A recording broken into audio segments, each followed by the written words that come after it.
అమ్మ సిరి, బాబుని చూడటానికి చుట్టాలు వచ్చారు. ఒక్క 2 నిమిషాలు చూపించేసి వెళ్ళిపో. మళ్ళీ పడుకుంది కానిలే. సాయంత్రం దాకా ఖాళీగానే ఉంటున్నావుగా ఇంట్లో. ఏం కాదు, వాళ్ళ ముందు మాట పడకూడదు, సరేనా? అలా వెళ్ళి ఇలా వచ్చేద్దు కానీ. సరే అత్తయ్య, వస్తున్నాను. ఓ పిల్లోడేంటమ్మా ఇంత సన్నగా ఉన్నాడు? పాలు సరిగా పట్టట్లేదా? ఇలా ఎగరేస్తే బాగా నిద్ర పడుతుంది. పెద్దోళ్ళు ఏం చెప్పినా మంచికే చెప్తారు.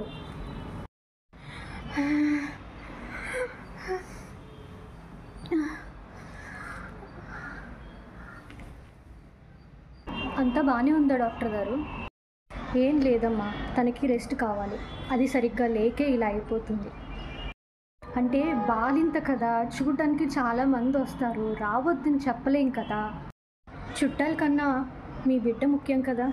మీరు ఇదంతా ఫేస్ చేసిన వాళ్ళేగా, ఒక్కసారి ఆలోచించండి. సరేనండి, ఇక నుంచి ఎవరిని రావద్దని చెప్తాను.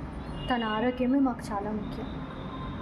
చాలా వరకు ఆడవాళ్ళు ఇలాంటి సమస్యలతోనే బాధపడుతున్నారు. ఒకవేళ మీరు కూడా ఇలాంటి సమస్యతో బాధపడుతున్నారా? మీకు డిప్రెషన్కి కౌన్సిలింగ్ కావాలనుకుంటే I will give you the best treatment. Thank you.